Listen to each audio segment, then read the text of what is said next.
First time using this mug edition. Shout out to the Homie edition. Pour one out for the end of Free to Succeed edition. If I didn't say it already, starting off topic edition. And made it 2 takes without spilling and spilt on the 3rd edition. But yeah, just wanted to give a quick shout out to JGigs. Not really Godforge related, but end of an era with Free to Succeed ending. And him no longer covering Raid. He's not out of the content creation game. He's on to bigger and better things. I've seen his first video from his new format, I guess we'll call it, and I thought it was great. If you like his sketches and you like his humor, I think you'll like it too, so make sure to check it out. I'll try to card to it up above. And yeah, let's get into the video. Alright, back to our regular scheduled programming. Normal setup back. I just wanted to make something going over my thoughts on the Wave 1 Alpha, and also just kind of talking about my personal progress through the caverns. I'll start with the personal stuff, so if you just want to hear about the Wave 1 Alpha, you can skip ahead a few minutes. I'll try and set up chapters. But basically, not trying to hide it or anything. There were a couple exploits that I did take advantage of. Take this run with a grain of salt, I guess. I kind of feel like it balanced itself out, because I didn't get as much time to play as I intended to. And I don't just mean them cutting it short to work on it more, which, great decision. I think some of the bugs were real annoying, so if they give themselves more time to work on it and get it fixed up for Wave 2 or Wave 3, I think that's awesome. I just mean, like with work and busy weekends, didn't get to play as much as I wanted. And also with the memory leak issues, I didn't bother trying to farm overnight. I think one night I let my tablet run until it died. I didn't bother plugging it in because I knew the game wouldn't last long anyways. And then this run I also ran while I was sleeping. So basically, once I found out they were ending the Wave 1 short, kind of went in full steam ahead mode Thursday night. For me, Wave 1 ended 11 a.m. Friday, and I had to work, so Thursday night was really my last push. And I basically cleared 150 around maybe a little before 2 a.m. my time. So I just kind of set this up, watched it for a little bit, kind of wanted to get a score to get on the leaderboard, and then it looked like it was going to run for a while, so I threw my tablet on the charger and let it go, and this is what I woke up to. But yeah, even taking advantage of the exploits I used, I don't think my final team here is too ridiculous. Yes, everybody's 6-starred. Sorry, I totally lost my train of thought. Had to backtrack a bit. But you can see my rares. They are fully awakened, fully ascended, fully booked. They're not maxed out to 60, but they are both 6-starred. I've got Aphrodite, 3-star ascended, and 1-star awakened. My Anubis, no awakenings, fully ascended. And I kind of thought him and Zeus were gonna combine to do a ton of damage, but you can see my Anubis only pumped out 22.5 million, while Zeus stole the show with over 400 million. Pretty insane. I don't think I put any books into Zeus, or scrolls into Zeus, and Anubis's core and ultimate were fully scrolled, and I believe his basic had a few scrolls in it as well. Also, Zeus doesn't even have his awakening unlocked, his passive unlocked, because he wasn't awakened to 3-star. So I thought that was pretty crazy, and I'll kind of just let this play in the background. Basically, I just went through all the characters and their gear, and you'll see some of their gear is not even crazy. Once we get to Aphrodite, she still has uncommon gear, I'm pretty sure, on her, if I remember right. But yeah, I was really happy to clear 151 and get onto the leaderboards. Actually, if I pause this for a second. So if we go to HH, the stage level doesn't really count because it just goes alphabetical by everyone that made 150. So it looks nice, but 33 isn't really anything special. I wasn't the 33rd person to clear it. It's just happened to end up near the top of the alphabet. Third challenge level, basically just your star count. I think that's pretty good, 73rd with 170 stars. And then the big one, final boss damage. You can see some crazy numbers up top. Actually, let me fix this. Yeah, so you can see some absolutely insane numbers. They did say they're going to work on fixing Fafnir, so he's a little more formidable in the rest of the waves. But here I am, 30th, so real happy with that result. Was a little worried going into it because I was talking a little smack, all in fun of course, but just talking a little smack about the competition round, so wanted to actually put up some numbers and make sure I actually cleared the tower. So that was cool, being able to back it up a little bit. But yeah, we'll see how things go in waves 2 and 3 with the adjustments to the bugs and everything. I'll touch on my plans for wave 2 at the end of the video. But yeah, now I'll really let the recording just play in the background.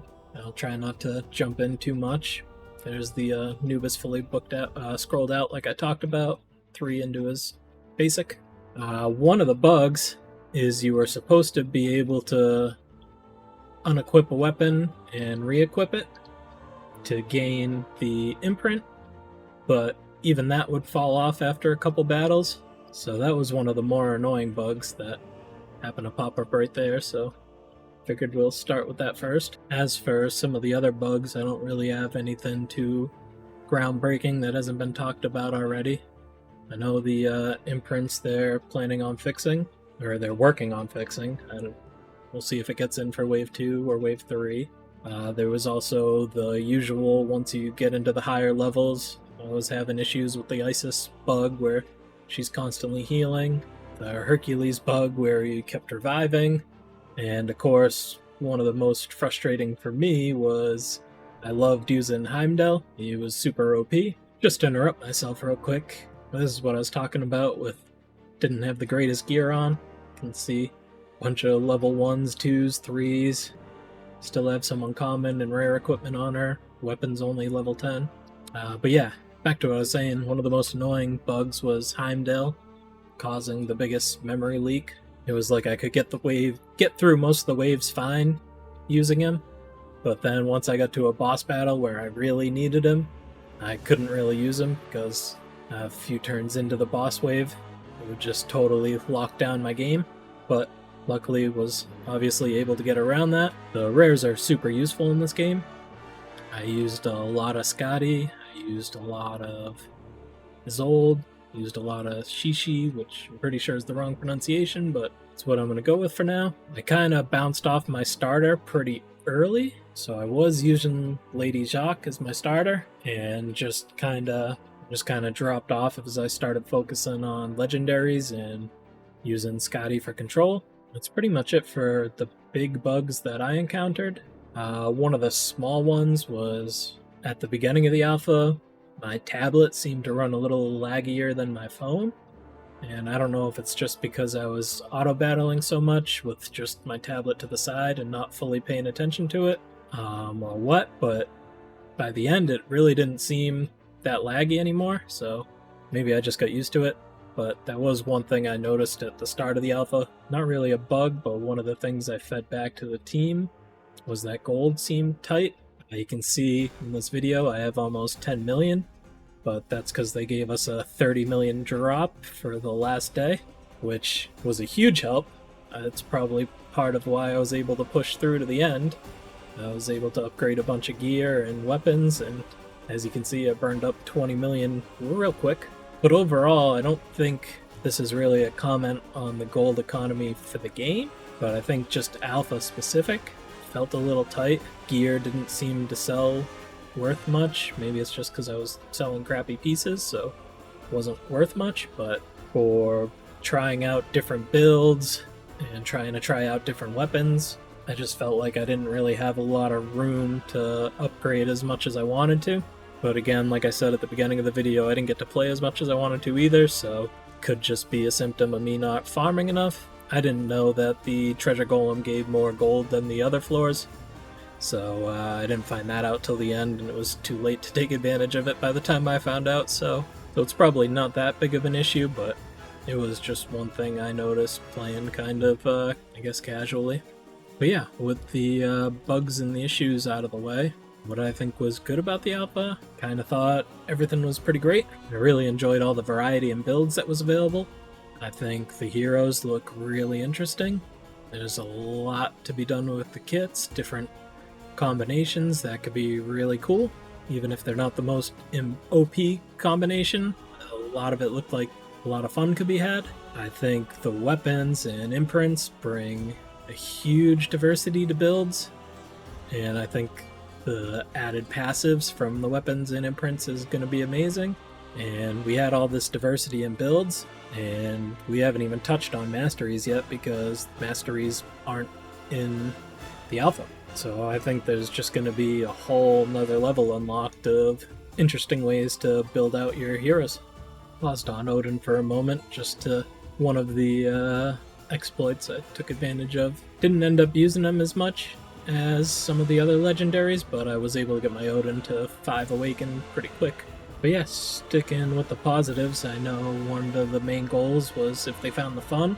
I definitely think they did that. I had trouble putting the game down every night. I just wanted to keep playing and keep grinding out better gear and pushing higher in the tower. I think the cavern experience was a lot of fun. The bosses were interesting to figure out.